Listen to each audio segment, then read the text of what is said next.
Good evening, everyone. Tonight, we're stepping into a world where time moves slower. The air smells of herbs and moss, and every breeze whispers an ancient secret.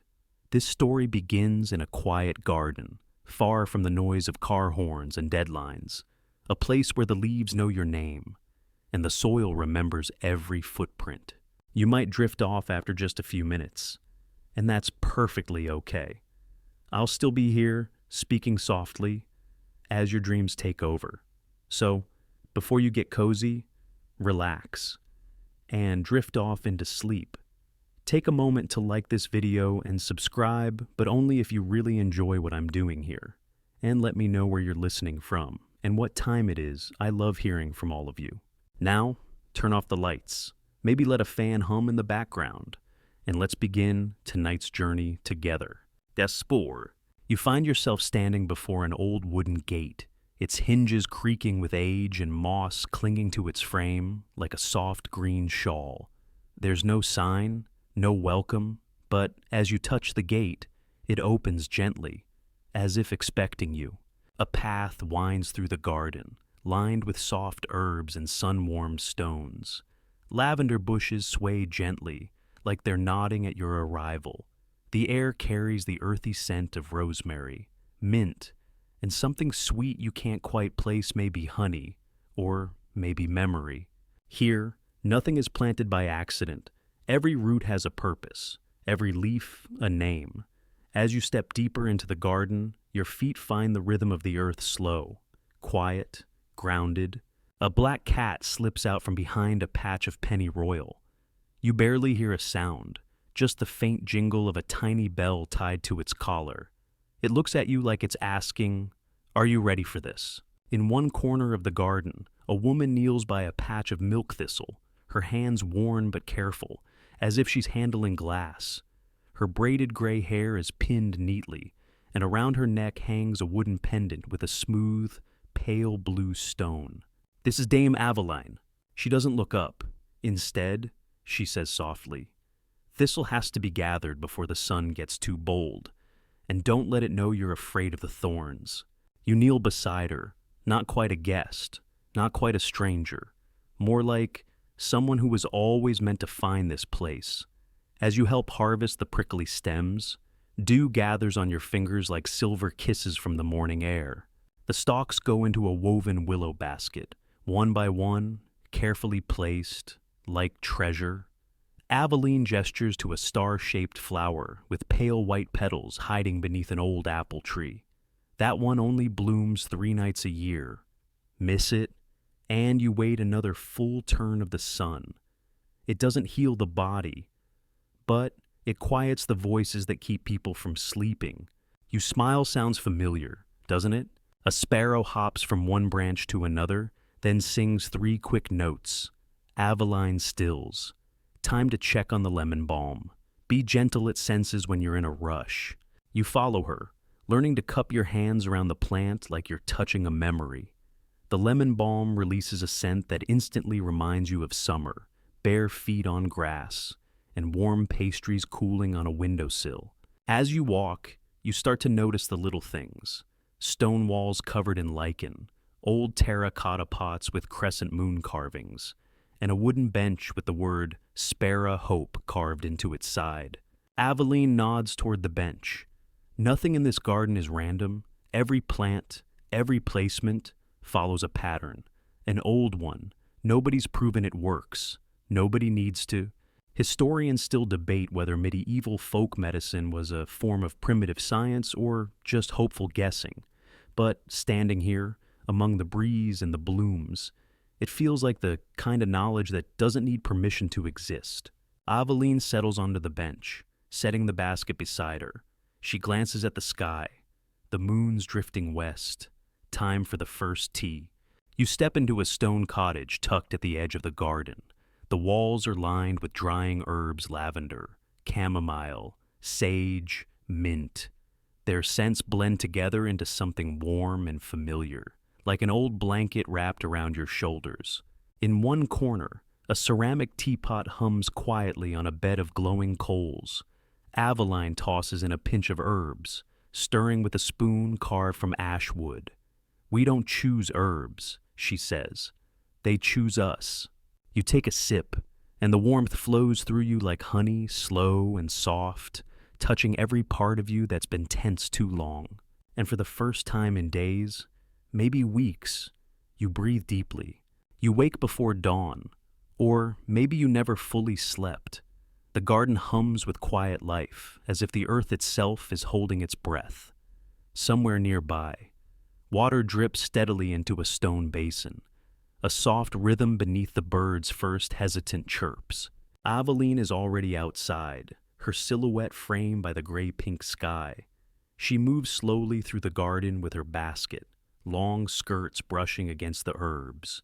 Her steps don't disturb the soil, they seem to belong here, like rainfall or moonlight. She sees you and nods, not surprised. "Come, we gather before the sun rises too high." Some herbs only offer their true gifts before full light reaches them. You follow her to the far edge of the garden, where plants grow low to the ground and smell sharp and earthy. She crouches by a spindly plant with purple-tinted stems and small yellow flowers. "St. John's wort," she murmurs. "Good for sadness. You'll know it by the way the leaves show tiny holes when you hold them to the light, like the soul letting in the sun." You try it, holding a leaf to the early sky. Sure enough, the sun filters through it in dots. It feels like a secret being shared between plant and light. Nearby, she points to a creeping vine. That's ground ivy. It clears the head great for when people feel foggy. "And that," she says, gesturing toward a soft, velvety-leafed plant, "is mullein, for lungs and for courage." You pause. Courage. She laughs softly, as if reading your thoughts. Yes, sometimes courage is just breath. Deep, full, fearless breath.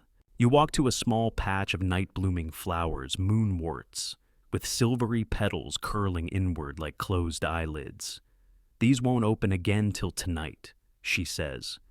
"They're only useful if you harvest them by moonlight." "Why, you ask?" "No one knows," she says with a shrug. "The plant just stops working if picked at the wrong time. Some say it's magic, others say it's the dew." She tilts her head. "Or maybe the plants are simply smarter than us." You're beginning to believe that might be true. As the sun begins to crest the tree line, she takes you toward a small alcove in the stone wall, a nook where mint and balm grow thick and lush. Most don't realize how different each mint is. "This one," she says, stroking a jagged leaf, "is peppermint, strong, almost biting. Wakes you up?" But over here she steps to a smaller, rounder-leafed plant. "This is apple mint, milder, for children, gentle dreams." You lean closer. The apple mint smells like summer pies and soft beds. Aveline pulls a cloth bundle from her belt, unfolding it to reveal a piece of soft cheese, dark bread, and dried pear slices. "Eat," she says. "Learning works better when your stomach isn't louder than your thoughts." You sit together on a flat rock, sharing a quiet breakfast as the light spills slowly into the garden. There's no rush here. Even the birds seem to sing slower. As you finish, she places the empty cloth back into her satchel and says, "It's time you met someone." You follow her past the garden, through a break in the hedge, and down a narrow path of trampled grass. You come to a small stone cottage, older than the one in the garden, with ivy clinging to every side like a protective spell. Inside, the air smells of beeswax and myrrh. Dried flowers hang from the rafters in neat bundles. A thin woman sits at a work table, her hands stained green and her sleeves rolled up. She looks up with sharp eyes, then smiles. "This is Bryony," Aveline says. She sees the plants differently than I do. Bryony nods. "Some talk to her, some sing to me." You blink, sing. She gestures to a shallow wooden bowl on the table. Inside are dried seeds of all shapes, some flat and wide, some curled like tiny scrolls. I can tell what they do by how they sound when I shake them. She lifts the bowl and gives it a gentle shake. A soft, rattling rhythm fills the room. These are yarrow seeds, healing for wounds. Listen, can you hear how they click gently, like knitting needles or wind through old lace? You smile, not sure whether it's magic or metaphor, but something about it feels right. Bryony pours the seeds back into a pouch, then opens a small drawer and removes a pale blue vial. This, she says, is oil of marjoram. Smell it. You take a cautious sniff. The scent is sweet, with an edge of something spicy underneath. She watches you closely. It calms panic, steadies the heartbeat. A few drops under the tongue, and the world seems less like it's on fire. She places the bottle in your hand. You'll need it sooner than you think. The room falls quiet. Aveline doesn't say anything, but her expression shifts like she knows a chapter is about to begin that neither of you expected. You return to the garden just as the sun clears the treetops. The air is warmer now, but still quiet, peaceful. You water the lemon balm, check the new rose hips, and write a few notes in the little book Aveline lent you. That night, just after sunset, Aveline finds you standing by the moonwort. It's blooming now, its petals glowing faintly in the twilight. You're learning, she says. You nod, still not sure what I'm learning for. She chuckles, low and kind. Neither am I, but the plants seem to think you're worth the effort. You crouch down, inhaling the soft perfume of the moonwort, and close your eyes. For the first time in a long while, the world feels quiet enough to listen to. And maybe, to be listened to in return, the moon is high when Aveline gently shakes your shoulder. Up, she whispers, her voice barely louder than the breeze. We're going gathering. You blink, still caught between dreams and the dark, but something in her tone tells you this isn't a request. You rise, wrap yourself in a wool shawl, and follow her out into the garden, now bathed in silver light. The plants look different under the moon, more alive, more ancient. Their shadows stretch long across the stones, and the dew on their leaves glimmers like stars fallen to earth. You can almost believe they move when you're not looking. Aveline doesn't speak as she walks, and neither do you. There's a reverence in the air like entering a cathedral or standing on the edge of something holy. She leads you beyond the garden, down a wooded trail that winds like a ribbon between sleeping trees. Eventually, you arrive at a clearing where moonlight pours freely. The ground is carpeted in low-growing herbs, some glowing faintly foxfire, perhaps, or just the tricks your sleepy mind plays. Aveline kneels and begins picking carefully. You crouch beside her. She speaks softly now. This is mugwort. We only gather it under the waxing moon. It helps with dreams, makes them clearer or softer, depending on what the dreamer needs. You breathe in the bitter, earthy scent as you pluck a stem. The leaves are soft, almost feathery. How do you know how much to take? You ask. Enough for the need, never more, she replies. And always thank the plant. You blink, thank it. She nods. Plants notice. Not the way we do, but take too much without care, and you'll feel it. Your tea won't taste right, the healing won't hold. It sounds strange, but also deeply true. You place your hand over your heart and murmur, thank you, to the mugwort. And maybe it's your imagination. But the next stem comes away more easily in your fingers. You continue in silence, gathering by moonlight, yarrow for wounds, horehound for coughs, lemon verbena for calming fear. Each herb has its moment, its story, its preferred hour of harvest. Some like dawn, others demand midnight. A few, like the pale blue flower you find near the stream, don't bloom unless it's both dark and raining. You hold it gently, unsure. What is this one? Aveline leans over, studying the bloom with interest. That's dreambell. It's rare, helps with memory, especially the kind you don't know you've lost.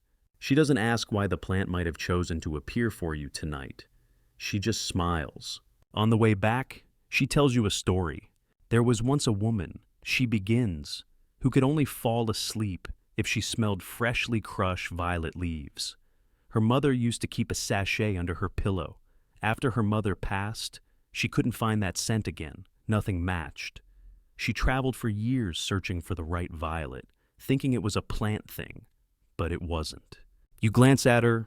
What was it, then? It was a memory thing. Aveline says. The plant wasn't the cure. The love was. But some herbs hold love like a jar holds light. You reach the garden again, just as the sky starts to hint at blue. Birds stir in the trees. A rabbit darts across the path, startled by your footsteps. Inside the cottage, you set the gathered herbs on linen cloths, sorting them by stem and leaf. Aveline starts a fire and sets a kettle on. We'll make a sleep blend, she says. You'll need it. Moon gathering stirs things. As the water heats, you run your fingers across the leaves you collected so many textures, fuzzy, waxy, brittle, tender, each one like a different voice in a quiet choir. Aveline adds herbs to the teapot slowly, a pinch of mugwort, 2 leaves of lemon balm, a sliver of valerian root. She pauses, then drops in 1 delicate dream bell petal. You watch the petals swirl in the hot water, releasing color like ink in still water. The scent fills the room bitter, sweet, grounding. As you sip, your body begins to feel heavy, but not in a burdensome way, more like a stone finally sinking into soft moss. Sleep pulls at your spine, your jaw loosens, and your thoughts slow until they hum in 1 long, lazy note. Before you drift off, you ask, do the plants ever speak in words? Aveline, already pouring herself a cup, chuckles, not in the way you mean, but listen long enough, and you'll know exactly what they're saying. Your last thought before slipping into dreams is the sound of wind moving through mugwort whispery, full of forgotten lullabies. The next morning, you wake with the taste of lemon and memory still on your tongue, and a question. If plants carry old truths, what else have we forgotten? You wake to the sound of stone grinding against stone, a rhythmic scrape, slow and steady, like the turning of a wheel on a distant cart path. At first, you think it's part of a dream, but then the scent of fresh roots and crushed leaves reaches your nose, and you remember where you are. In Aveline's kitchen, the hearth is warm and the light is soft, just enough to see dust floating through sunbeams like golden pollen. She's at the work table, turning a mortar in her palm, grinding something into a thick green paste. You're late, she says without looking up. The fever root doesn't wait. You sit, still half asleep. Is someone sick? She nods toward a bundle of linens on the table. Nestled inside is a jar of warm broth, a packet of dried herbs, and a small wool-wrapped pouch. A child in the village. High fever. They'll send someone to collect this. You watch as she stirs the paste with a flat wooden spatula. What's in it? Angelica, comfrey, a touch of mustard seed, helps draw out the heat. But the tea is the important part. Chamomile, peppermint, elderflower. You recognize some of those from the garden. Others are new to you. As she pours the paste into a beeswax-sealed jar, you ask, how do you know what to combine? She raises an eyebrow. Experience. And sometimes, the plants tell me. You've stopped questioning that phrase. As she packs the bundle and sets it aside, she beckons you over. Your turn. Your heart jumps. My turn. She slides the mortar and pestle across the table. Grind this. She points to a small pile of roots and dried leaves. Equal parts licorice root and lemon balm. It's for a tea blend, a calming one. You'll know it's ready when it smells like peace. You chuckle. And what does peace smell like? You'll know. You begin, pressing and grinding in slow circles. The licorice root resists at first, brittle and fibrous. But as it breaks down, the scent rises sweet, earthy, comforting. The lemon balm is softer, yielding easily under the weight of the pestle. Together, the mixture begins to smell like something warm and safe. Aveline watches quietly, then nods. Good. Now add 1 pinch of dried linden flower. Just 1. You pinch too much.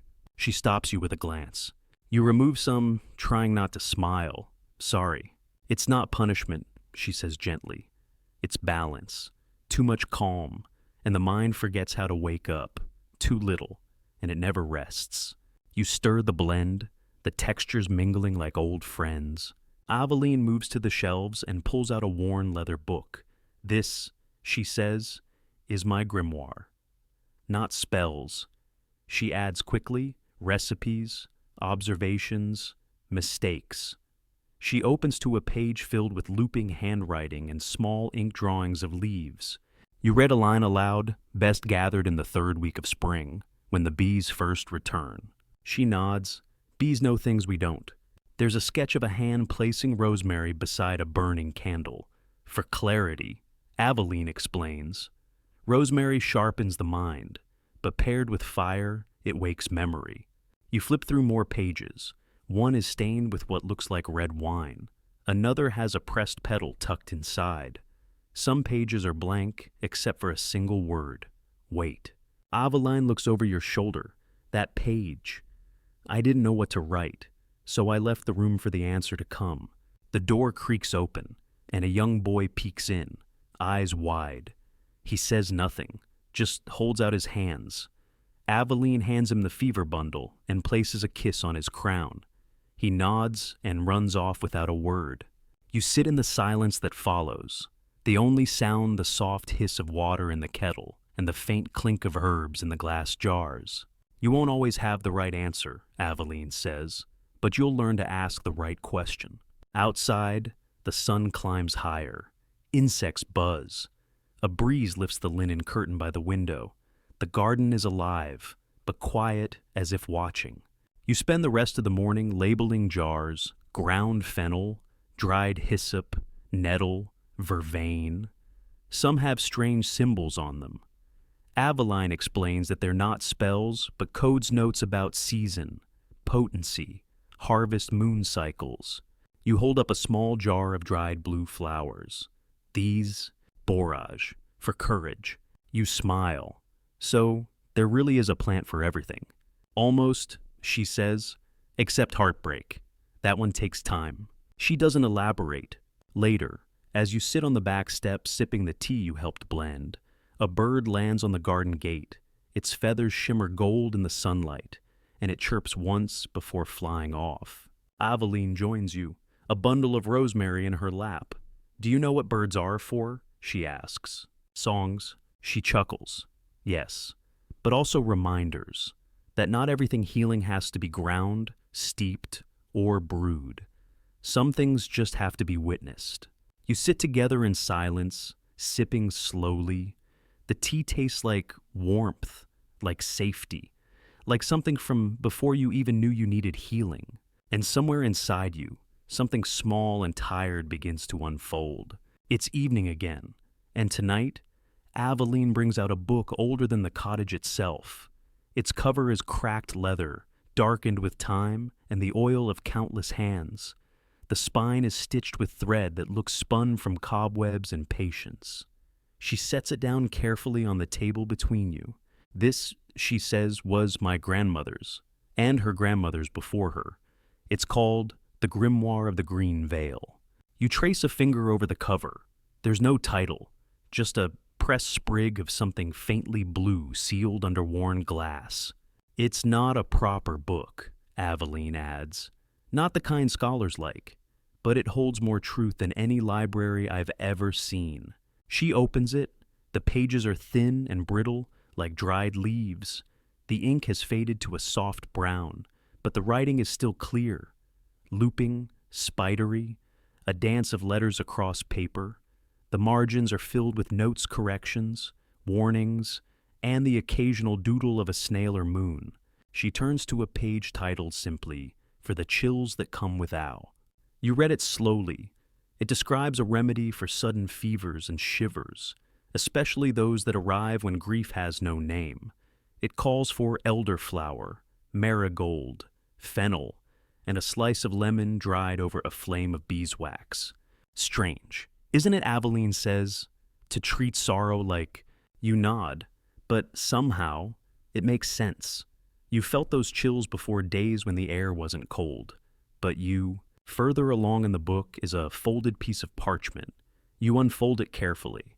Inside is a hand-drawn map, not of land, but of seasons.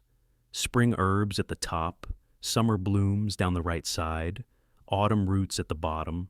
Winter occupies the left edge, marked herbal time. Aveline explains, that's how they measured the year. You run your fingers over the marks and symbols. Some you recognize: mint, chamomile, sage. Others are more mysterious: night glass, crow's tongue, whisper root. You raise an eyebrow. Not all plants are meant for tea, she says with a half smile. Some are meant to be remembered. She points to a small drawing in the winter corner, a bundle of rosemary tied with a red thread. That's for mourning, hung above the door when someone passes.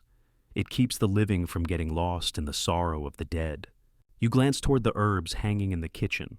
Among them, a bundle of rosemary wrapped in red thread. You hadn't noticed it before. Who was it for, you ask? Aveline's face softens. Someone I loved. A long time ago. She doesn't say more. You don't press. Instead, you return to the book. One recipe is labeled fire tonic. It calls for horseradish, garlic, vinegar, and honey, ingredients you'd expect in a potion or a dare. Next to it is a note written in a sharper hand. Do not take after sunset unless you plan to dance all night. You laugh. Aveline nods. Yes, that one is energizing. Another page features a charm sewn into linen, 5 herbs stitched into the shape of a star. This was worn by women in labor, she explains, to give strength and guard against fear. You notice something recurring throughout the grimoire names. Every few pages, a different signature, women's names, all handwritten, some in ink, others in faded pencil, 1 or 2 in a child's shaky scrawl. Each name marks a voice added to the book, another keeper of the garden's secrets. It's beautiful, you say softly. It's alive, Aveline answers. It grows with every hand that writes in it. You flip to the back, where a single blank page waits. Below it, a line reads, "If you've read this far, add something for the next one." You hesitate. Not yet, Aveline says gently. You'll know when the time is right. Later that night, as the fire dims and the candlelight flickers low, you catch Aveline murmuring to the book, almost like a prayer. You listen, trying not to intrude. Her words are soft, rhythmic, and in no language you know, but you understand them anyway. It's not just a recipe book, it's a memory vault, a whisper keeper. And you're starting to feel like you're being written into its pages too. As you curl up in the cot beside the kitchen hearth, the scent of dried lavender in your pillow, you think about the line in the book, for the chills that come without wind. You wonder how many illnesses you've carried that didn't come from germs, and how many were healed just by being seen. The next morning brings with it an unfamiliar urgency. Aveline is already at the work table when you wake, hands moving fast and precise. Her sleeves are rolled to her elbows, and her brows are knit tightly, though her movements remain calm. The air smells sharply of vinegar, lemon balm, and something peppery, faintly bitter. There's a child with fever, she says without looking up. High, sudden, and stubborn. The parents have tried goose fat and cool cloths. No change. You sit up quickly. What can we do? She gestures to the kettle already simmering. We make tea and a poultice. We bring breath back to the body and quiet to the mind. You help her sort ingredients. Aveline talks you through the blend, speaking in short, low phrases that seem almost like a chant. Chamomile for calm, peppermint to bring down heat, yarrow to push out what shouldn't be in. You reach for elderflower and hesitate. This one? She nods. Yes, for sweating gently, but we add it last. As you work, the rhythm returns, the soft crush of leaves, the clink of jars, the whistle of steam. It's almost soothing until a knock at the door interrupts the stillness. A young woman stands there tired, eyes rimmed red from worry. She clutches a scarf at her throat, as if bracing herself against more bad news. She hasn't opened her eyes since this morning. she says, and she's so hot. Aveline hands her a cloth-wrapped bundle. This is for a compress. Wet it with cool water, then press to her chest. This she passes her a small flask. 4 drops under the tongue every hour.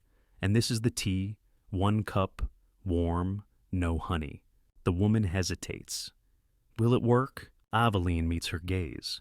It always works. Or teaches us something. The woman leaves, clutching the remedies like relics. You sit quietly, watching the door swing close behind her.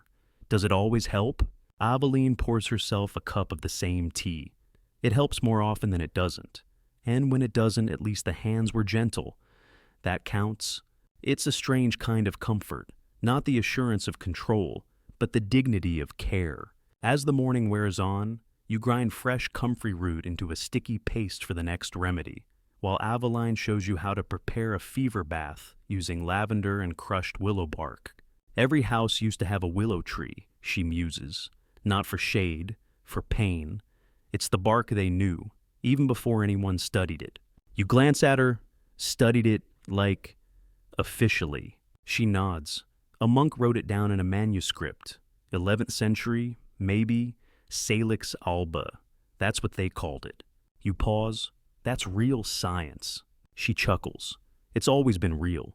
They just didn't have Latin to name it yet. Outside, the wind picks up. A leaf tumbles past the window, a little flash of gold. You think of the fevered child and wonder if she can feel the air shift through the closed windows. Hours pass, and you learn more than you expect. How to test if a flower has enough oil by pressing it between fingers. How to tell if a root was pulled too early, just by its weight. That certain herbs like boneset can be dangerously helpful, and that others, like sweet woodruff, are perfectly safe, but only when dried. Aveline says, the line between cure and harm is thinner than you'd like to believe. You think about that as you pour a cooling tonic into a glass bottle and seal it with beeswax. The label reads simply, for the burning days. It sounds poetic, but you know it's not. Later that afternoon, you return from the herb shed with more linen wraps to find Aveline sitting in the doorway. She's holding a small red ribbon, nothing fancy, just plain dyed wool, frayed at the ends. What's that for, you ask? She runs it between her fingers. It's for the tea, the child's tea. You tilt your head. Why would you tie a ribbon to the cup?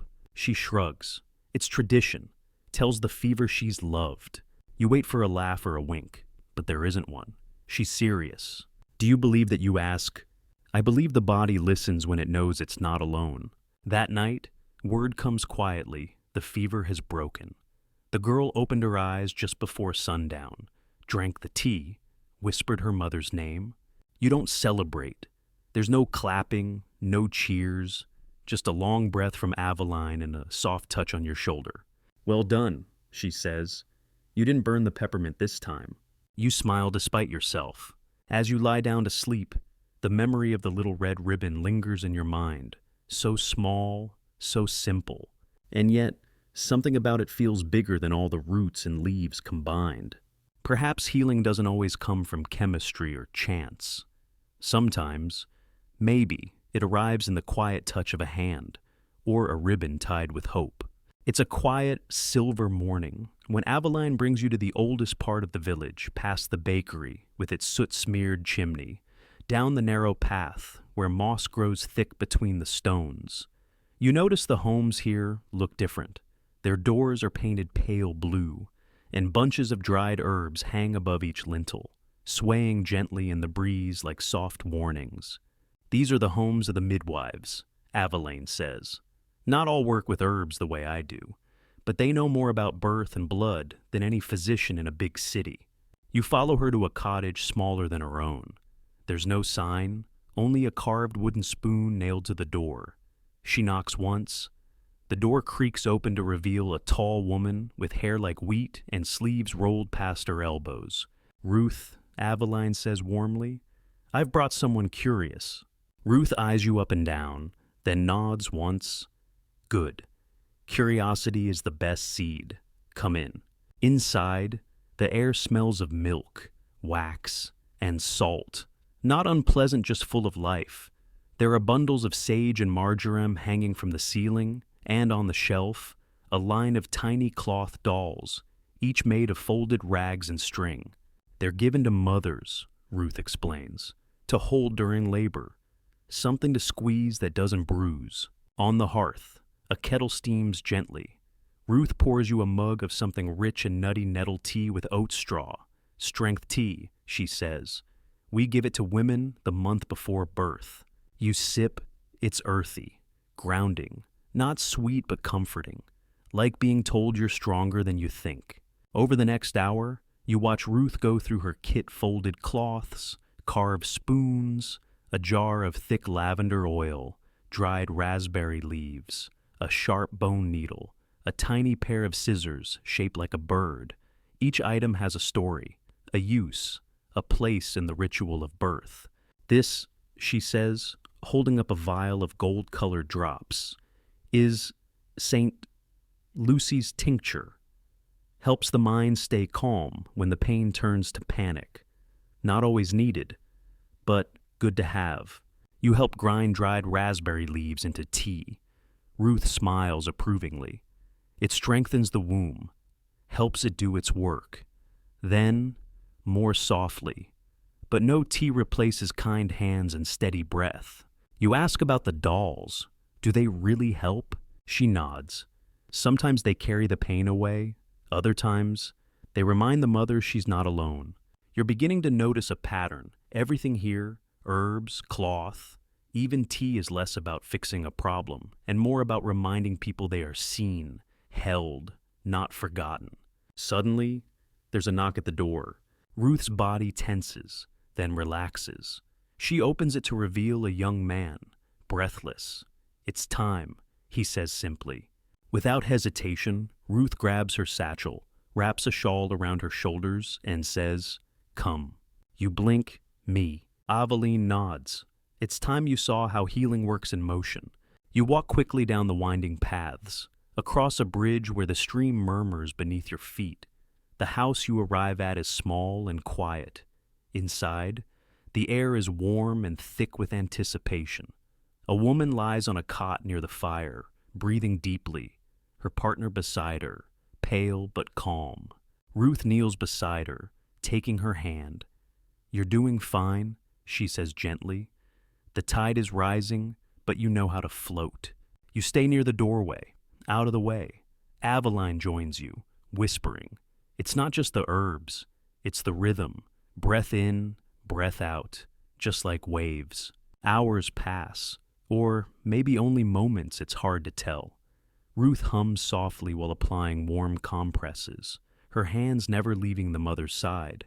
She gives her a few drops of lemon balm tincture and encourages her to sip raspberry leaf tea. At one point, the mother cries out not in fear, but in force. Ruth nods. That's the sound of the body knowing. And then, just like that, it happens.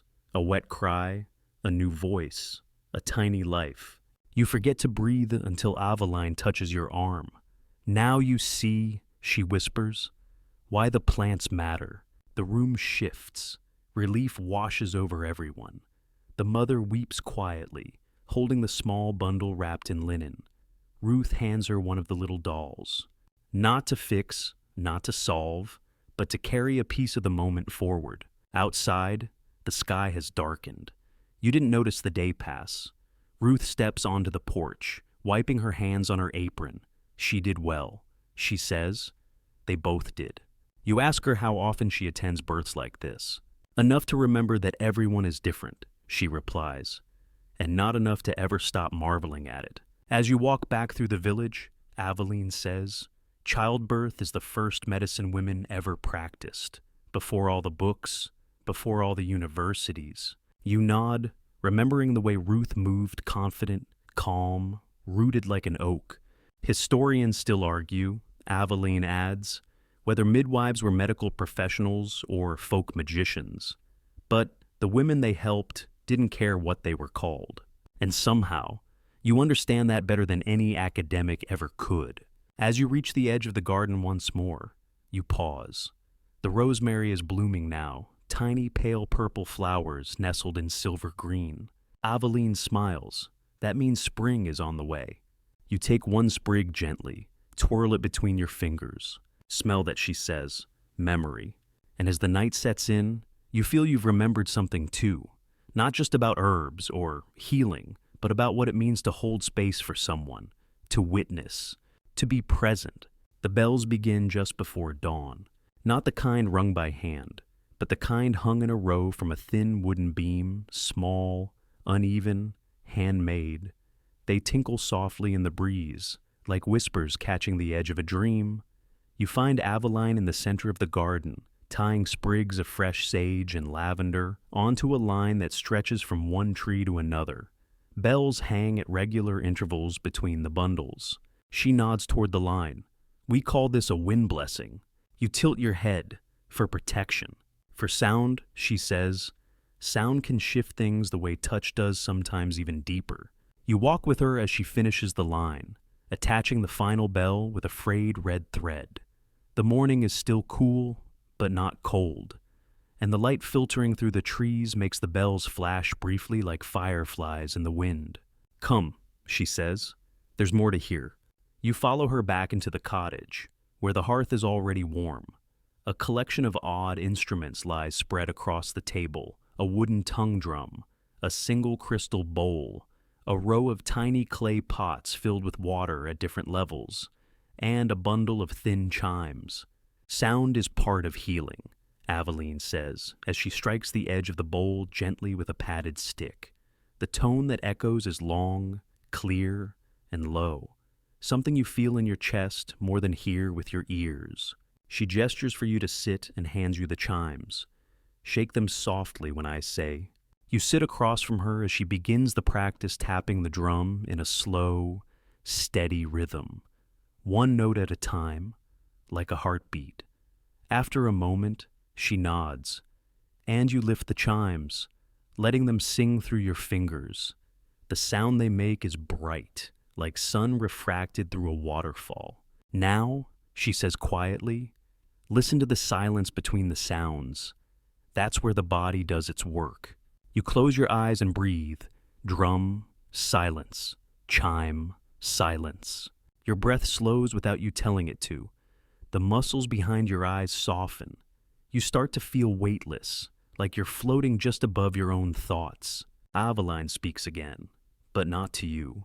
She murmurs something into the bowl, words that don't quite make sense, but feel soft and warm and safe. This, she says after a few moments, is the part most physicians forget.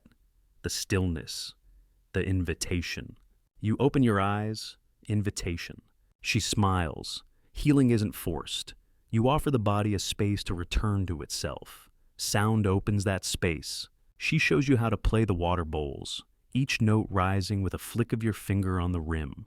They shimmer gently, each tone resonating like ripples across a pond.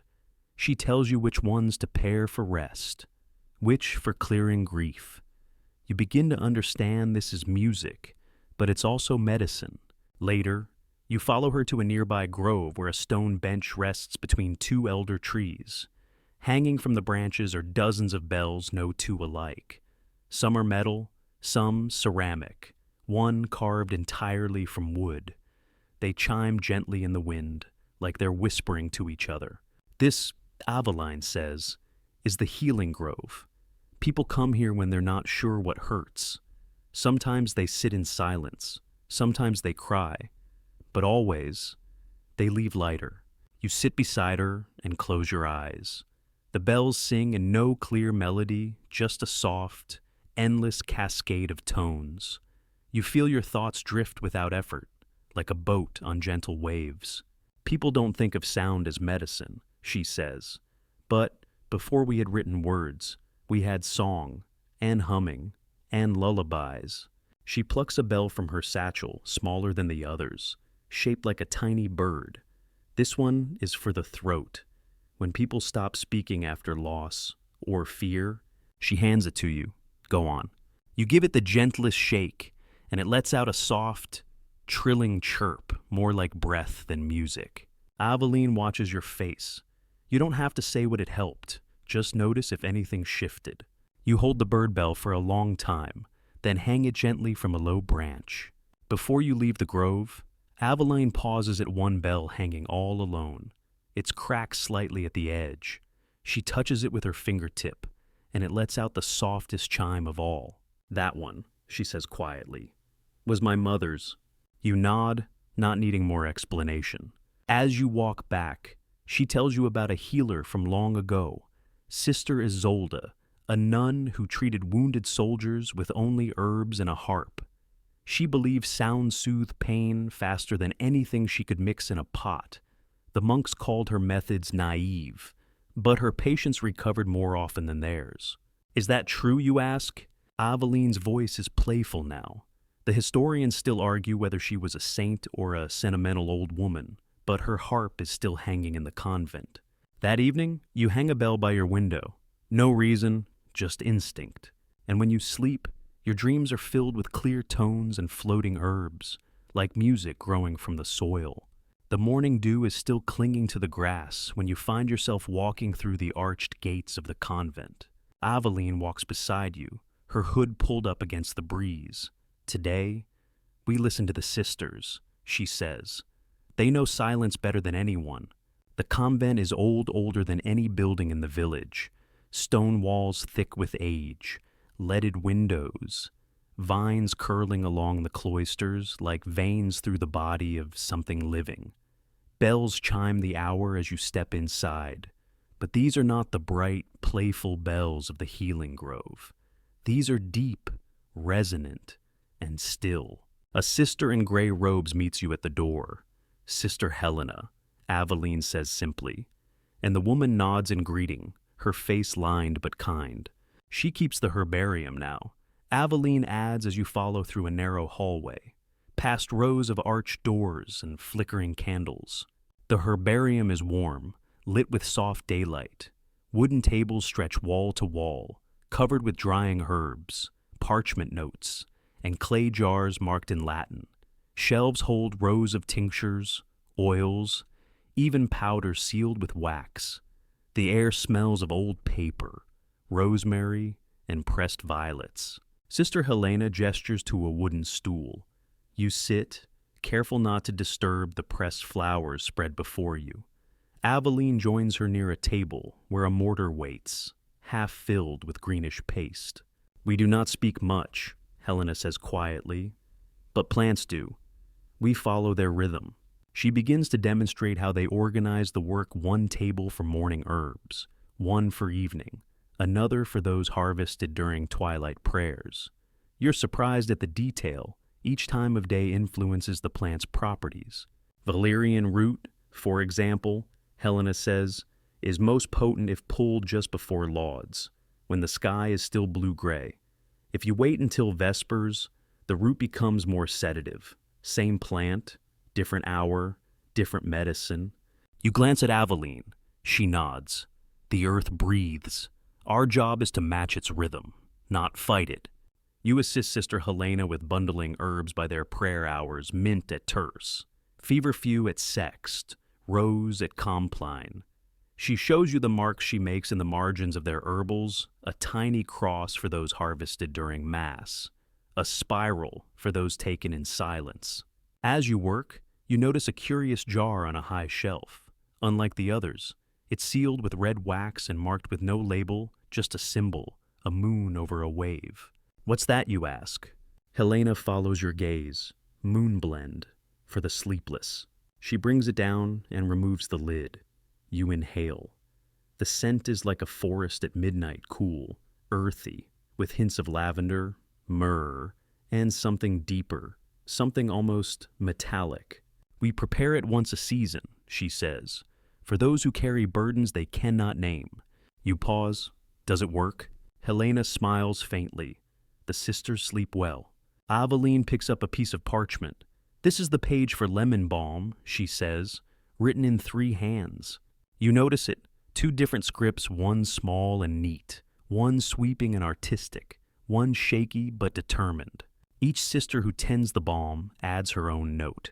Helena explains, "Over the years, the plant becomes layered with memory.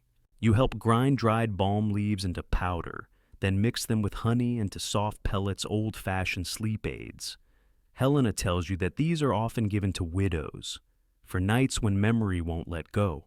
You think of your own restless nights, when sleep felt too far to reach. There's a soft knock at the door. Another sister enters, carrying a small cloth bundle. She nods to Helena, then leaves. Inside the cloth, a single vial, a few soft petals, and a letter. Helena reads the letter in silence, then begins preparing a tea. She doesn't explain who it's for, or why. You don't ask. You've started to understand that healing often needs fewer words. As the tea brews, she hums under her breath, a tune without lyrics, old, gentle. Later, she gives you a page torn from one of the herbals. It's pressed with a sprig of thyme and a single word written at the top, remember. For your own grimoire, she says. You carry it carefully as you and Aveline leave the herbarium, stepping back into the cool, cloistered air. As you pass the chapel, you hear the sisters begin their noon prayers, low, resonant, melodic. The sound moves through stone and bone alike. It isn't loud, but it fills the space completely. You pause to listen. You don't need to understand Latin, Aveline says. The plants don't either, but they still respond. As you return to the path that leads home, she adds, some say convents kept women from power. Others say they protected the knowledge that would have been burned elsewhere. You raise an eyebrow, and what do you say? She smiles, I say. If you can preserve healing in silence, you've done something mighty. That night, back in the garden, you tuck the time page into your satchel, next to the sprig of rosemary and the bit of dream bell. Outside your window, the wind catches your little bell. And for a moment, the garden listens with you. The next day begins with unexpected visitors. A slim man in a dark blue cloak stands at the edge of Aveline's garden, one hand on his satchel, the other gripping a walking stick with a polished silver head. He doesn't cross the threshold. He waits. Aveline doesn't seem surprised. She straightens, dusts her hands on her apron, and says softly, "That's the scholar from Paris." You blink. A scholar. She nods. A man of books, of rules, of measurements. He's here to observe. The man steps forward, polite but clearly reserved. I am Brother Henri. I've come to see how your practices align with academic medicine. He bows. With respect, of course. You exchange glances with Aveline. Her smile is careful. Of course. Brother Henry carries several scrolls, a quill, and a bottle of ink that clinks faintly as he moves. He begins almost immediately taking notes on everything from the placement of herbs to the temperature of the drying room.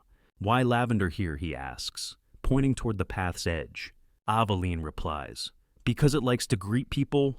He blinks, but it grows better in fuller sun. The textbooks from Montpellier say. She shrugs. It grows just fine here. The people like it. The bees do, too. He writes something quickly. You notice his questions are precise, clinical. What percentage of patients recover after tea infusions?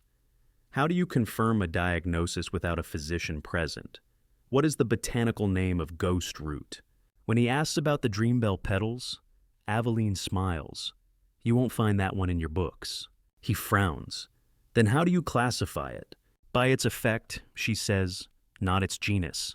By mid-morning, Brother Henri begins to look tired. Not physically, but as though the world he stepped into doesn't quite follow the rules he was taught. Still, he's polite. He joins you in the kitchen as Aveline brews a tea for a woman struggling with tension and sleeplessness. He sniffs the blend chamomile, passion flower, lemon balm. Those are known sedatives, he says, documented in both Arabic and Roman texts. He sounds almost relieved. But we added hawthorn, Aveline says, for the heart. He pauses. It's not typically used for sleep. No, Aveline says, but this woman's sleep is troubled by grief. Her husband passed in the spring. Brother Henry slowly lowers his quill. For the first time, he doesn't respond with a reference. Later, Aveline takes him on a walk through the upper garden. You trail behind, watching as she points out plants that don't fit neatly into any tidy academic chart. Wild lettuce, she says, helps soften pain when someone is too fragile for stronger plants. This patch is new, grew on its own this year. I didn't plant it. Henry jots that down, but hesitates. Is that trustworthy medicine from an unplanned patch? She smiles. Isn't every remedy unplanned? At first. They sit near the water barrel for lunch. Aveline offers him nettle bread and a boiled egg wrapped in vine leaves. He accepts carefully, as if unsure whether it's part of the study. As you eat, you ask gently, what made you come all the way here? Henri looks up, then out at the garden. There was a woman in Paris, he says slowly. An older healer. She used to make salves from calendula and rose. She helped my mother, saved her, really, but she had no formal training, no license. He looks down at his notes. She died 2 years ago. I've spent time since trying to reconcile the difference between what she did and what I was taught. Aveline says nothing, just hands him a sprig of mugwort. Chew it. He does cautiously. His eyes widen. It tastes strange. She nods. It brings clarity. Henri laughs, a little embarrassed. I'll need a stronger dose. Then, by late afternoon, something in his posture shifts. He moves more slowly. He stops taking notes. He asks questions that begin with why, not just how. He asks Aveline about her training. I learned from my mother, and her sister, and an old woman named Morel who only spoke in proverbs and bird sounds. He laughs again. At one point, you find him crouched near the rosemary bush, just smelling. No notes, no questions. As the sun lowers, Henri prepares to leave. He rolls his parchment slowly, as if reluctant to go. May I return? He asks. Aveline nods. Only if you bring fewer scrolls and more questions. He bows again. That I can do. As he walks away, you and Aveline watch the wind move through the fennel stems, tall and swaying like sentinels. Do you think he learned anything, you ask? She smiles. He came with answers. He left with better questions. That's enough. Later, as twilight settles over the garden, you hear the faint ring of your window bell and wonder if Brother Henri hears it too, somewhere down the road. Maybe, in his own way, he's learning to listen. It's just after sunrise when Aveline hands you a small, worn pouch. Inside are 4 dried leaves, each shaped like a teardrop, each a different shade of green. You don't recognize the plant. What is it, you ask? She looks serious. Mandrake? You freeze, glancing down at the pouch as if it might whisper to you. Isn't that poisonous? Extremely, she says. But, like most dangerous things, it also heals. The trick is knowing the line. You sit at the work table, watching her place a thick book beside a scale made of bronze and bone. We won't be making tea with this, she says, and smiles just enough to ease your nerves. But we will be learning. She opens the book. Inside are detailed illustrations, plants that don't appear in the garden, herbs with curling stems and dark roots, belladonna, wolfsbane, hemlock, plants that, unlike lemon balm or thyme, don't welcome gentle hands. These, Aveline says, are the protectors and the punishers. In the wrong dose, they harm. In the right one, they do what nothing else can. You run your finger along the edge of a drawing. Did people really use these, regularly? She nods, especially the wise women. They knew how to find the thin spaces, the moments when a poison is also a balm. As she speaks, she pulls out a small wooden box from the locked cabinet in the corner. Inside are tiny glass vials, each with a symbol rather than a name, a crescent moon, a crow, a curled snake. These are the oils, she explains. Too much and you stop breathing. Just enough and you stop shaking.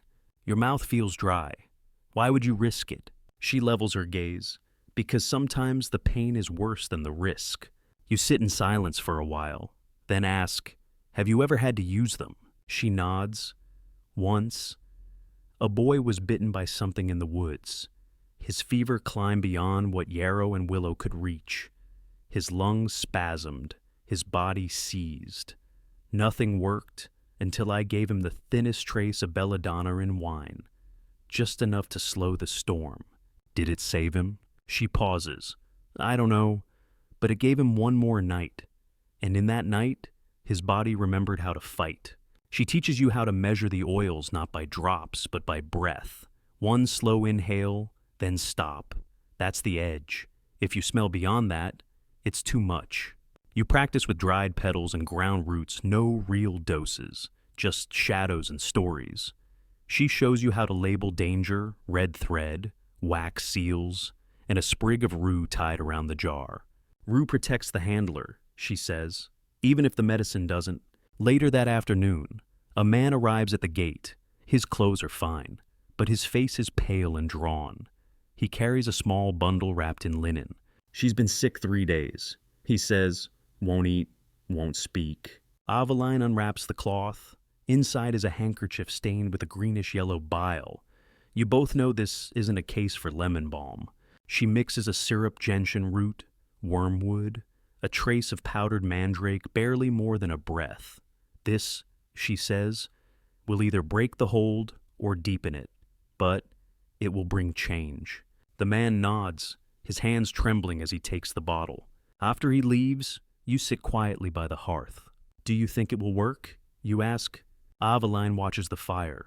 If it doesn't heal her, it may at least loosen the pain. That's still a kindness. You watch the flames flicker, the light dancing across her face. It's hard. You whisper, knowing how close the line is. She nods. Healing has never been safe, just necessary. As the fire dies down, she shows you an old charm tied with black thread and thistle. This is for those who work with poisons. We used to wear them around our necks, reminders that knowledge is not always gentle. That night, your dreams are filled with roots that twist like limbs and flowers that blink like eyes. You walk through a forest where every plant has a voice, some whisper warnings. Others sing in low, eerie harmonies. And when you wake, heart pounding, you find a sprig of rue on your pillow. Aveline has already gone out to the garden, but you know she left it there for a reason. The line is thin, but you're learning how to walk it. By the time you reach the castle, your boots are wet with dew, and your cloak smells faintly of elderflower and smoke. Aveline walks beside you in silence, her satchel filled with jars and folded cloths, her pace steady and unhurried, despite the urgency. The queen's not ill, she says at last. Not exactly, but she's unraveling. You blink, unraveling. She doesn't sleep. She forgets her own voice. She dreams with her eyes open. They've called it melancholy or madness, but I think it's simply too much grief packed too tightly. You arrive at a wide stone gate flanked by guards. They look at Aveline with equal parts suspicion and gratitude. One of them whispers, "She asked for the herb woman herself." The castle walls stretch up into the fog like great gray cliffs. Inside, the air smells of beeswax polish, dust, and old linen. Servants move quietly, no laughter, no chatter, just the hush of a place holding its breath. You're led up a winding stair to the queen's chamber. The door is thick oak, carved with vines and birds. When it opens, you're struck first by the silence so deep it feels heavy. The queen lies on a chaise near the window. She's pale, wrapped in layers of silk, her eyes open but unfocused. A small dog rests at her feet, unmoving. A lady in waiting stands nearby, worry etched into her face like it's been carved there for years. "She doesn't eat," the woman whispers. She drinks water but forgets to swallow. She mutters, sometimes sings, but no tune we know. Aveline approaches slowly and kneels beside the queen. She takes her hand not as a servant would, but as an equal. "You've carried too much for too long," she says softly. "Even baskets break, given enough weight." The queen doesn't answer. Her gaze flickers toward the window, but never meets yours. Aveline opens her satchel and begins her quiet work.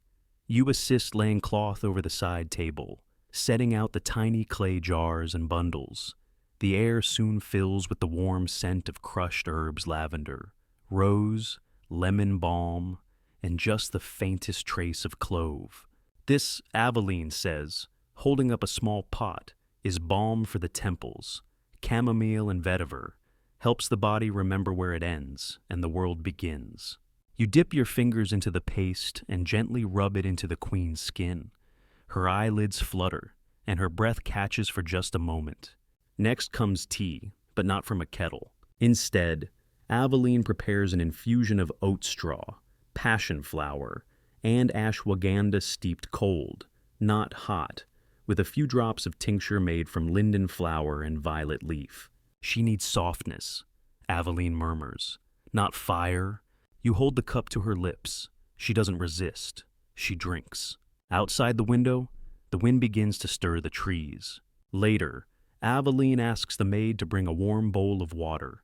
Into it, she drops floating petals rose, yarrow, blue cornflower. For a hand bath, she says, let her feel beauty again. Together, you lower the queen's hands into the water. Her fingers twitch, and her lips move no sound, just a breath of memory. Do you know what court physicians prescribed? Aveline says quietly, cupping, leeches, mercury. You flinch. They drained her, she adds, of blood, of sleep, of hope. You look around the room, expensive tapestries, silk cushions, gilded mirrors, all this, and no comfort. She had servants, Aveline says, but not a single person who could simply sit still and listen. You apply oil to the queen's forehead, frankincense and bergamot, and wait. And then, a miracle both small and vast. The queen blinks, her lips part, and in a voice no louder than wind through lace, she says, my mother used to rub my hands with rose water. You feel Aveline still beside you. The queen turns her gaze toward you, really looks. Her eyes are soft, wet. She braided my hair every morning and hums something I've forgotten. Aveline gently touches her shoulder. We can hum it with you, even if the tune isn't exact. You both begin to hum nothing formal, just a lullaby of breath and heartbeats. The queen closes her eyes. Her breathing slows. She sleeps. You leave the room quietly, and the lady-in-waiting follows, tears streaking down her cheeks. She hasn't rested in weeks, she whispers. What did you give her? Peace, Aveline replies, and a little violet. As you descend the stairs, you glance at the fine portraits on the walls, the velvet drapes, the golden trim, everything polished, everything perfect. But none of it helped. No one thought to offer her tea. Before you exit the castle gates, a guard slips you a small parchment. It reads, simply, return whenever she forgets again. That night, you place a single cornflower beside your cot, and you sleep deeper than you have in months. The wind has changed. You notice it as you step outside in the early morning, shawl wrapped around your shoulders. The garden feels quieter than usual, not in sound, but in stillness. The mint has browned along its edges. The lemon verbena has gone pale, and most noticeably, the peppermint patch is gone, dead. You crouch beside it, fingers grazing the withered stems. Frost, you ask Aveline, who approaches from behind with a basket half full of haws and rose hips. She shakes her head.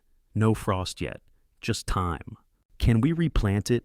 Next spring, she replies, if we can find strong enough cuttings. But for now, she sighs and runs a hand through her graying braid. We adapt.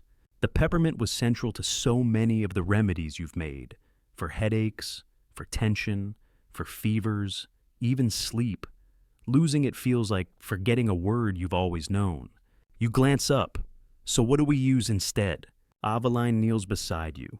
We listen. Then we blend. She leads you to the shed where jars are stacked like puzzle pieces. Together, you pull down what's left of the summer herbs, dried rosemary, ground fennel, strips of ginger root. We'll start here, she says, unrolling a sheet of paper across the work table. In the center, she writes, cool mind, warm body, breathe easier. These are the goals, she explains. Now we build the story. You try sage, too sharp, lavender too soft. Finally, Aveline holds up a small brown sack. Star anise. Smells like licorice. It's comforting, like peppermint's quiet cousin. You crush a pod between your fingers. The aroma is warm, spicy, strangely familiar. Next, fennel seeds, lemon peel, a touch of crushed bay leaf. Rosemary, you ask. Aveline hesitates, then nods. Carefully, it awakens, but doesn't cool. You brew a small batch over the fire. The scent curls through the room like a new idea. You both sip. It's different, Aveline says slowly, but good. Does it do the same thing? She smiles. Not exactly, but maybe that's the point. You pour the blend into 3 clay jars and label them Restorative No. 7 for winter minds. As you tidy the shelves, you come across a recipe from the grimoire, one that requires peppermint. A memory tonic, meant to soothe the mind while keeping it alert. You hesitate over the page. What happens, you ask quietly, when a plant disappears for good? Aveline takes the book from your hands. We write a new page, with what's left. There's a long silence between you. Finally, she says, "You know, this isn't the first time peppermint failed." You look up. During the coldest winter I ever saw, my teacher and I lost half the garden. She continues. We were left with only dried elderberries, some thyme, and stubborn juniper. We made do, and we learned what else could carry the weight. She chuckles softly. That's when we discovered thyme makes a very decent footbath for sadness. Later that day, you take some of the new blend to a widow who lives at the edge of the woods. Her hands tremble when she pours the tea. It doesn't smell the same, she says. No, you reply, but it might still help. She sips, her eyes close. She nods. Warmer, she murmurs, like a memory I don't mind remembering. When you return, Aveline is preparing dinner. As you slice root vegetables and grind juniper berries into stew, you realize how often you've thought healing came from getting things back to normal. But maybe real healing is learning how to continue changed, but whole. The next morning, you find Aveline in the garden with a trowel, digging a small trench. What are you planting, you ask? She points to a pouch of pale, dry seeds. Peppermint cuttings didn't take, so we're trying hyssop and mountain mint. Different, but maybe they'll surprise us. You crouch beside her and help cover the seeds with soil. The earth is cold but not yet hard. Do you think it'll grow? She shrugs. If not, something else will. It always does. And somehow, you believe her. Snow hasn't fallen yet, but the air carries its promise. The trees are bare, and even the rosemary seems to brace itself against the wind. Today is Candlemas, a day halfway between the darkness of winter and the hope of spring. You and Aveline walk together toward the village square, baskets in hand. It's market day, though not the usual kind. This one happens only once a year, when healers, midwives, herb wives, and quiet scholars gather from neighboring villages to exchange more than just goods. You'll see plants you've never smelled before, Aveline says, as you pass through a narrow gate, the sound of your boots crunching dry leaves, and stories even older than mine. She winks, which is saying something. The square is modest, but alive. Stalls are decorated with ribbons and ivy. Smoke curls from outdoor fires where mulled cider steams in copper kettles. Tables overflow with dried herbs. Seed bundles wrapped in wax paper. Jars of honey infused with lavender or thyme. And handwritten scrolls tied in blue thread. Aveline pulls you toward a table marked only by a sprig of juniper. Behind it sits a woman with sharp eyes and a soft voice. "This is Mariel," Aveline says. "She's been trading hyssop longer than you've been breathing." Mariel laughs. She offers you a satchel of dried mullein leaves in exchange for your blend of fennel, bay, and star anise. "Good swap," she says. "Yours smells like a well-fed winter." You explore the rest of the market slowly, touching, smelling, asking. You find bundles of blue cohosh labeled Birth Helper, dried orange peel marked for melancholy evenings, and something called hearth salt, made from dried sage, crushed rose, and a secret blend the seller refuses to name. There's joy here, but also seriousness. The conversations are filled with respect, not charm. What moon was it harvested under? Do you steep it hot or cold? Did you use copper or iron to cut the root? Everyone here speaks a shared language, one you've only recently begun to understand. You watch Aveline trade a small bundle of dried rue and valerian for 3 precious goose quills. They hold tincture well, she says, showing you how to slice the tip to draw liquid. You meet a man selling beeswax salves in little wooden tins. Each is carved with different symbols, one for pain, one for sleep, one for dreams. He gives you a sample of bone-warming balm. It smells of ginger, mustard, and something spicy you can't name. You find a table of books, some handwritten, some copied in fading ink. Aveline picks up a thin volume bound with pressed violets. This, she whispers, is the Salerno letter book. You recognize the name, the medical school in Italy. She nods. Some say it was the only place where women could study healing openly, if only briefly. You scan the delicate script inside. It's a letter from a female physician named Trota, addressed to her apprentice. She writes about birthing methods, menstrual pain, and how sometimes the body needs quiet more than cure. There's a drawing of a uterus shaped like a blooming flower. You trace it with your finger and feel something ancient and fierce stir within you. Aveline offers a bundle of dried angelica in exchange. The book's keeper nods and hands it over without a word. Later, you sit beside the fire drinking spiced cider while Aveline tends to an older healer with stiff hands. She rubs a warming salve into her knuckles while they talk about the weather. But you know it's more than that. The healing lives in the touch, the rhythm, the remembering. You speak with a young woman named Daya who grows herbs near the river. She shows you a pouch of seeds from a plant called mouse ear. It grows low and soft, and she uses it for children with stubborn coughs. You trade her a strip of pressed lemon balm parchment in exchange. There are no coins exchanged at Candlemas, only knowledge, memory, seeds, and trust. Before leaving, you're invited to participate in the fire ceremony. A circle forms. Each healer throws a pinch of dried herb into the flames, thyme for courage, basil for protection, lavender for peace. You hold your pinch rosemary, tied with red thread. What will you wish for? Aveline asks. You hesitate. Then, softly, that I remember what I've learned, and use it well. You toss the herb into the fire. It crackles, then releases a fragrant plume that rises like breath into the winter air. That night, back in the cottage, Aveline places a few of the market's treasures on the shelf: goose quills, a jar of hawthorn jam, and the Salerno letter book. She turns to you, tired but smiling.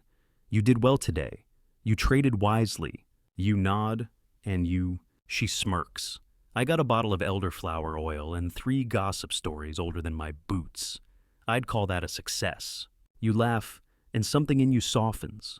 Because even though the peppermint is gone, and winter still holds the land in its quiet hand, today was proof. There are still seeds. There are still stories. And spring is always on its way. That evening, as snow begins to dust the garden walls, a letter arrives wrapped in oilcloth and sealed with green wax bearing the symbol of a fig tree. Aveline holds it with quiet reverence, from Salerno.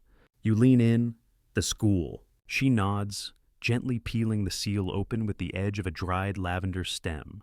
Inside is a single folded parchment, smooth and cream-colored, bearing elegant, careful script. My friend Livia, Aveline says softly, reading, still stubborn as ever. You listen as she reads parts aloud. It's a letter from a woman who has studied in Salerno, trained under teachers who quote Galen and Avicenna, but who also trusts her hands, her nose, her instincts. Livia writes about walking halls lined with scrolls. heated debates between monks and midwives, and the quiet satisfaction of grinding herbs beside a window that faces the sea. She describes how women at Salerno are finally writing their own treatises on birth, blood, grief, and digestion. We are no longer simply remembered, Livia writes. We are recording ourselves. Aveline passes the letter to you. On the back is a recipe in Latin aqua animae, water of the soul, a tonic made of rose, sage, melissa, and a trace of pearl dust. You smile, sounds dramatic. Aveline laughs. Everything sounds dramatic in Latin. She shows you the older letters from Livia, carefully tied together with linen thread, all marked with pressed leaves or petals. One contains a dried slice of fig, another, a scrap of hand-spun wool soaked in rosemary tincture. They used to meet every month during the new moon, Aveline tells you, turning one of the letters over, to share formulas and stories, sometimes just to sit together and be left alone by the world. You're quiet for a moment. Do you miss it? She nods. Every day, but I also believe what we do here matters just as much. That night, you sit by the fire and copy Livia's recipe into your own growing grimoire. You write carefully, adding your own thoughts beside hers. Could lemon balm replace sage in warmer weather? The next morning, Aveline suggests writing a letter back. She'll want to know how the peppermint died, she says with a grin. You set to work, unsure where to begin. You write slowly, describing the Candlemas market, the Queen's sleep, the peppermint loss, and the healing grove bells. You press a sprig of fennel into the fold, then sign your name beneath Aveline's. Later, you walk to the small post station at the village edge. The courier looks surprised. Few letters leave this place. You hand over the sealed envelope, watching as it disappears into his satchel like a leaf into a river. As you walk back, Aveline tells you more about Salerno. Some historians say it was the first real medical school in Europe, she says, but others argue whether women were ever truly welcome. You glance at her. What do you think? I think history is written by men who were afraid of what women remembered. She picks a bit of sage from the wall garden, rolls it between her fingers, and adds, but memory has roots. And roots, well, they grow back. Back at the cottage, you notice a new plant in the window, small, bright, with thick leaves and a silver edge. What's this one? Self-heal, she replies. Livia sent the seeds 3 winters ago. It's finally bloomed. You touch a leaf, soft as felt. Is it for wounds? Yes, she says, then pauses. But not just the bleeding kind. In the following days, you begin to organize your notes into something larger. Not just a journal, a guide. You sketch leaves, label drying techniques, write thoughts beside each plant rosemary sharpens. Lemon balm softens, sage listens. Aveline watches as you ink a title across the front field notes for the wandering healer. You've earned that name, she says. And when you ask what else Livia wrote in the letter, Aveline finally shares the final line. The world still needs our hands. Keep writing. Even before the sun rises, the scent of smoke drifts across the garden, sweet, sharp, and unmistakable. It weaves through the rosemary, settles over the thyme, and hangs low near the cottage door. Aveline is already awake, standing by the hearth, her hands wrapped around a bundle of sage thick with dry leaves and cotton thread. She doesn't speak at first. She lights the end, and the leaves crackle into flame before settling into a glowing ember, smoke curling skyward in a lazy spiral. Today, she says softly, we cleanse. You tilt your head. The cottage. Everything. The smoke ceremony, she explains, is older than any book, older than even the word healing. Some call it blessing. Others call it clearing. But Aveline calls it remembering. It helps the walls let go of old pain, she says, so there's room for something gentler. You begin by placing small bowls of salt water in each corner of the cottage, over every door frame, a sprig of lavender, on every windowsill, a line of crushed eggshells protection, she says, against what you can't name. Then comes the smoke. You carry bundles of sage, mugwort, and bay from room to room, letting the smoke curl through corners, into drawers, around the worn handles of cupboards and the cracks in the floor. You learn to move slowly, intentionally, letting your breath match the soft pulse of the ember. Aveline hums as she works, a low, circular sound that loops back on itself like a thread tying space to time. When you reach the herb room, something shifts. The air is heavier, more still. This room remembers everything. Aveline whispers, joy, sorrow, birth, loss. She holds the bundle steady over a cluster of hanging angelica, then slowly traces a circle in the air. Let go, she says. We're making space. You add a single petal from the dried dreambell flower to the ash bowl. The smoke that rises is lighter, paler, and it carries a scent you can't describe, cool and floral and strangely like childhood. Later, you walk to the nearby stream, where a cluster of healers is gathered beneath a stone archway. You recognize Marielle from Candlemas, along with two others you've never met. They greet Aveline with silent nods, then begin to set up a series of small bowls filled with dried herbs and glowing coals. Aveline turns to you. Each healer brings a plant for the smoke, one from the present, one from the past. You pull rosemary from your pouch, your present, and from the lining of your cloak, a pressed violet from the queen's chamber, your past. One by one, the herbs are laid over the coals. The smoke that rises is richer now, layered with story. You inhale deeply. It smells like honesty. Aveline steps forward and casts a sprig of rue into the fire, for what we've carried. Then mugwort, for what we've seen. Then her final offering, a piece of parchment, folded and silent. She doesn't say what's written on it. The fire accepts it without question. Each healer does the same. The final woman steps forward with a sprig of fresh hawthorn and whispers, for what we still don't understand. The smoke thickens. You feel it on your skin, behind your eyes. It presses against your chest not painfully, but with weight, the way memory sometimes does. Then the wind shifts, and the smoke begins to lift, drawn upward into the trees, dispersing gently into the brightening sky. Let it go, Aveline murmurs. You feel something rise in your throat, something close to grief, but softer, less sharp, like an ache that's finally exhaled. Back at the cottage, Aveline opens the windows wide. Fresh air floods in. You begin dusting the shelves, wiping the jars, folding the linens. Every motion feels deliberate. Every step makes space. And when you finish, you find Aveline standing quietly in the doorway, her eyes closed, her face turned toward the sunlight. What now, you ask? She opens her eyes. Now we listen. Something always speaks after silence. That evening, you write your first ritual in the grimoire. Not a recipe, not a tea, just a note. Today, I watched smoke carry what words could not. It left space for healing I couldn't have asked for, and it smelled like something I knew long before I could name it. You close the book and place it gently on the shelf. Outside, the last of the smoke still lingers in the trees, just enough to remind you that letting go isn't forgetting. It's making space. The door to the old cellar groans when you open it. It hasn't been touched in years, not by weather or wear, but by agreement.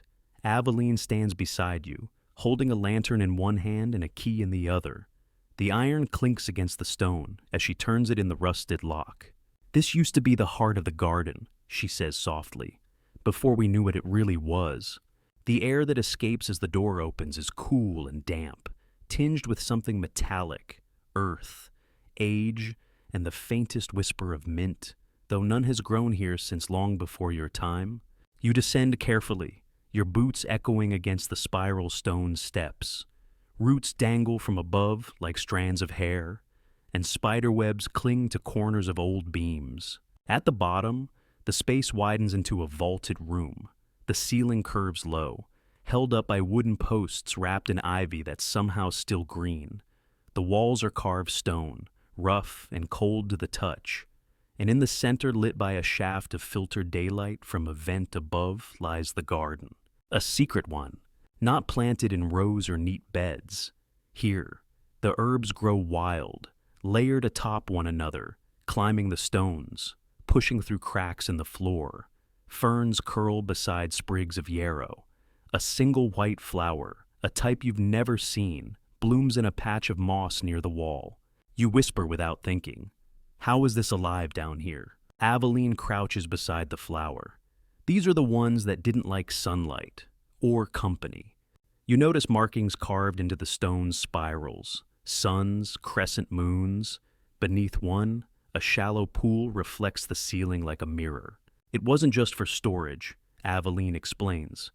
This was a sanctuary, a place to prepare the rare blends, the deep ones, not the teas and balms, the transformations. You raise an eyebrow. Transformations. Herbs that open the mind, she says, or close wounds not seen by the eyes. We rarely use them now. People have grown afraid of what doesn't come in bottles. She moves toward a small alcove in the far corner, where dried vines cover a locked chest. She brushes them aside and opens it. Inside, old tools, a carved pestle made of bone, a mortar lined with gold leaf, vials sealed with wax that has turned opaque, a velvet pouch filled with seeds black as ash. These are heirlooms, she says, passed down like memory or warning. You lift one of the vials. It's labeled only with a single letter V. Valerian, you guess. She nods, but wild, untamed. You can't buy that version anymore. You sit by the shallow pool while Aveline gathers a few cuttings from the mossy wall. This is called graywort, she says. Only grows here. We use it when someone forgets themselves after deep loss. It won't return the memory, but it brings the body back to the room. You take one sprig, cradling it like something alive and ancient. Why haven't you shown me this before? She looks at you. Because now, you're ready. As you explore the underground garden, you notice small stone markers tucked between the herbs, flat, round, etched with initials. These are for the women who worked here, Aveline says. Many are forgotten, but not by the plants. You reach one marker, cracked with age, marked only with a spiral and a name you can barely make out. Esme. She died during a winter fever, Aveline says, placing a sprig of yarrow beside the stone, but her remedies still live on. It's quiet down here in a different way than in the cottage. The silence feels older, deeper, almost alive. You find yourself whispering without meaning to, as if speaking too loudly might wake something sleeping. On a small shelf carved into the stone wall, you find a row of tiny jars filled with preserved petals, blue, violet, gold, and one almost black. These were harvested under eclipses, Aveline says, joining you.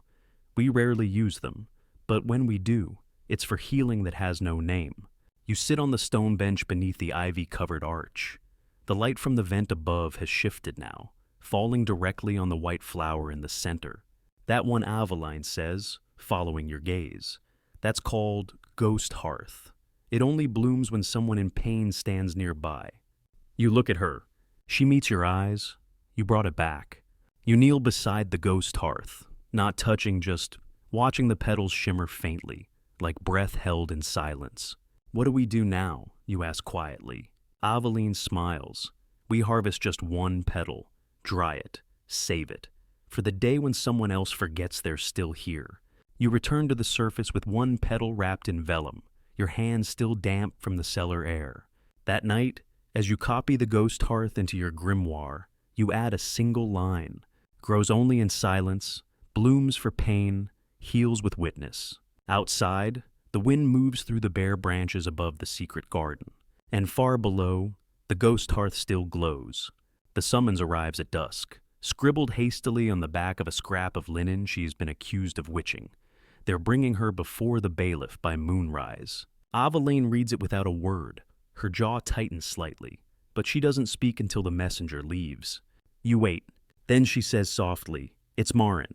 You know her, Marin, the charm maker, the quiet girl with a crooked smile and too much lavender behind her ears. You've shared market days and tea. She once gave you a jar of honey scented with thyme and told you it could heal a lie if taken slowly. She helps with dreams, you whisper, and bruises. They say a man got sick after she treated him. Aveline says, now they want someone to blame.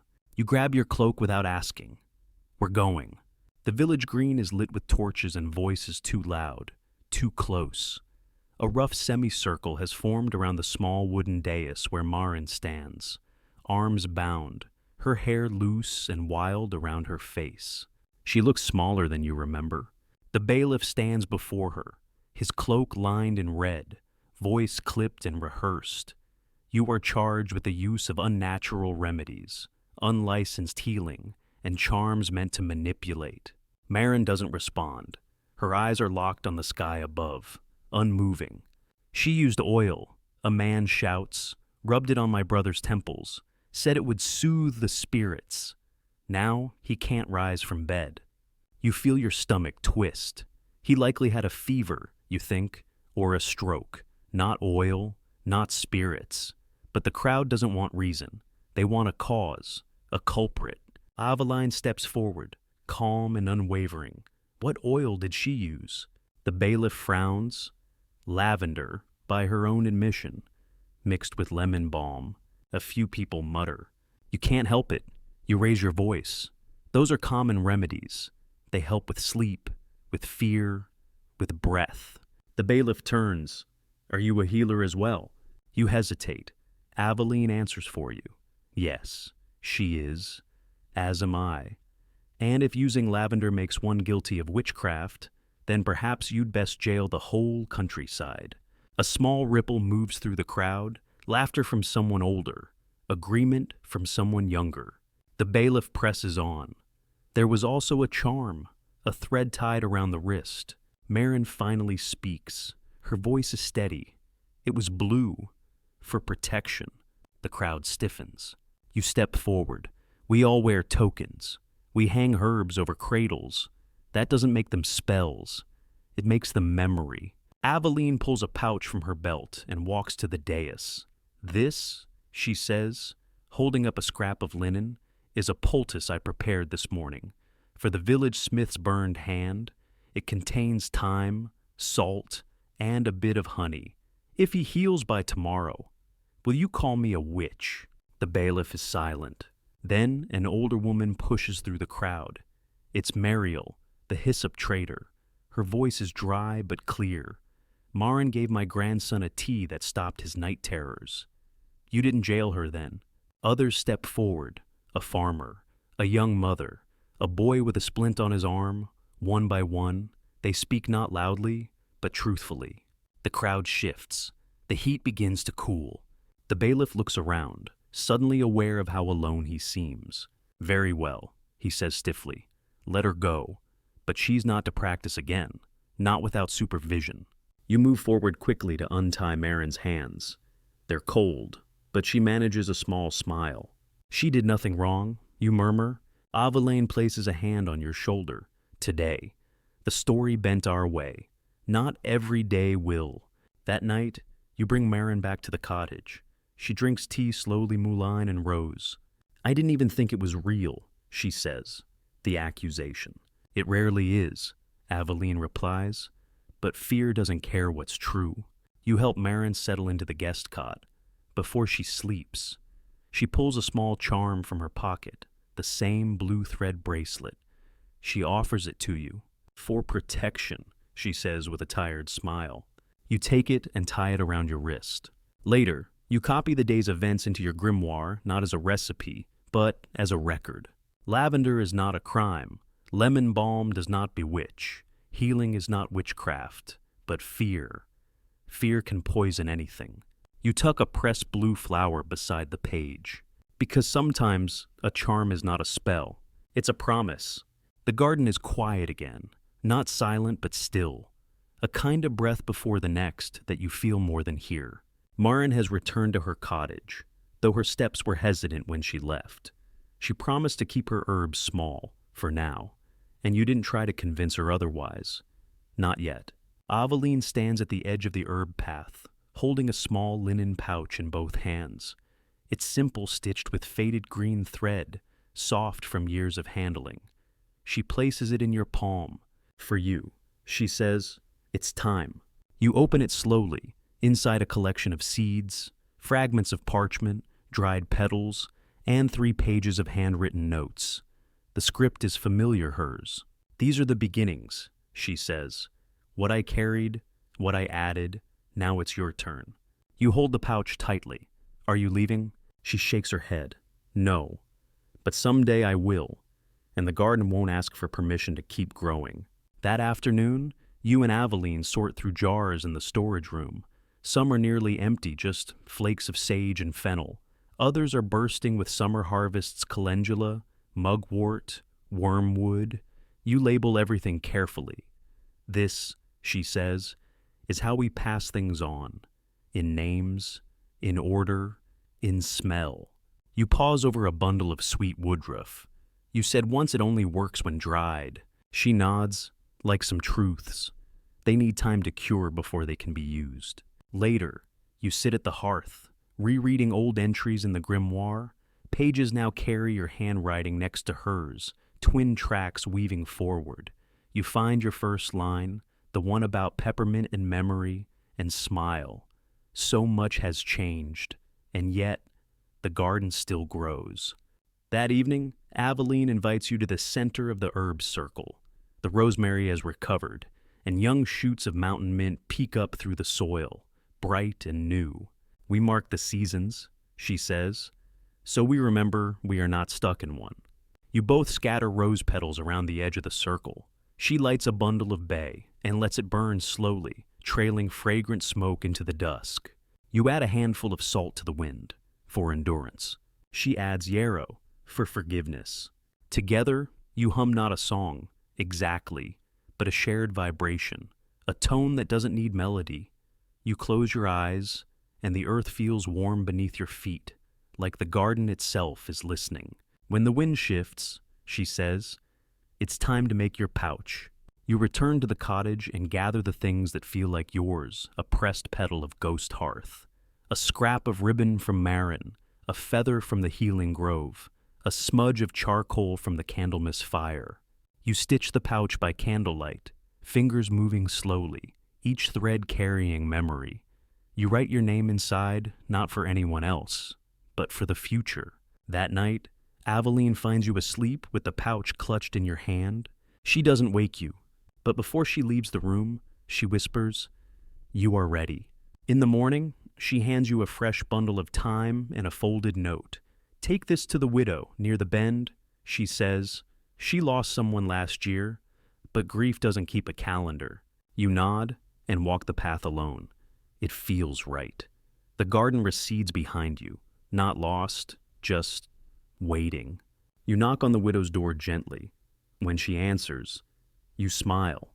"I brought something," you say, "not to fix anything, just to remind you you're not forgotten."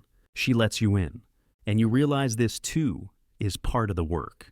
Not just the teas, the tinctures, the books, but the quiet steps, the remembered names, the showing up with kindness stitched into every motion. That night, you hang your new pouch beside the grimoire. The candle flickers. The rosemary leans toward the window, and you fall asleep not with answers, but with roots. Spring comes quietly. There's no grand announcement, no sudden bloom, but you feel it in the soil, in the weight of the wind, in the way the light lingers longer on the rosemary each evening. You wake one morning to find the garden humming. Not literally, but close. The mint has pushed through again, new, wild. Not quite the same as the one you lost, but vibrant in its own way. The lemon balm sparkles with dew, and the violets have crept into corners they never reached before. You step into the garden barefoot, as Aveline once did, and the earth feels soft beneath your feet. The air smells of damp cedar, fresh shoots, and something citrusy that hasn't bloomed in years. The world is whispering. Aveline joins you later with her own mug of nettle tea, watching you work with quiet amusement. "You know," she says gently, "you don't need me anymore." You stop, look at her. You're not leaving, are you? She smiles, not today, but someday. The words don't sting, not exactly. They just settle deep, like roots curling into the dark. I've seen enough healers, she continues, to know when one has stopped being an apprentice. You've crossed into something else now. You sip your tea, the mint is stronger, this season bolder. What happens next? That's the beauty of it, she says. You'll decide later that day. You walk through the garden, naming each plant aloud not for memory, but for connection. You trace the time with your fingers, greet the yarrow, thank the stubborn wintergreen that's returned in spite of everything.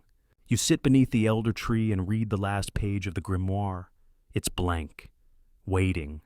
You write, the work is not over. It never is. But the garden remembers, the hands remember, and that's enough to begin again. You tuck a new pressed flower between the pages, this one bright yellow, a promise of what's still to come. As the sky turns to gold, you walk the garden's edge, your own pouch now warm with memory, the ghost hearth petal, the blue thread, the ash of burnt fear, and seeds for tomorrow. You plant one in the soft earth beneath the kitchen window. No label, no fanfare, just one seed. And then you whisper the words Aveline once told you. Enough for the need, never more. Thank you. She hears you from the window, says nothing, but you feel her approval in the air, soft as steam. That night, you dream of herbs you've never seen before. Sky-colored leaves, roots that glow when pulled gently, petals that fold themselves into lullabies. In the dream, you walk barefoot through a garden that doesn't end, collecting each one in silence. And when you wake, the sun is already touching the rosemary. The season has turned, and so have you. And so, our story ends not with a final harvest, but with a beginning. The herbal gardens of women like Aveline weren't just collections of plants.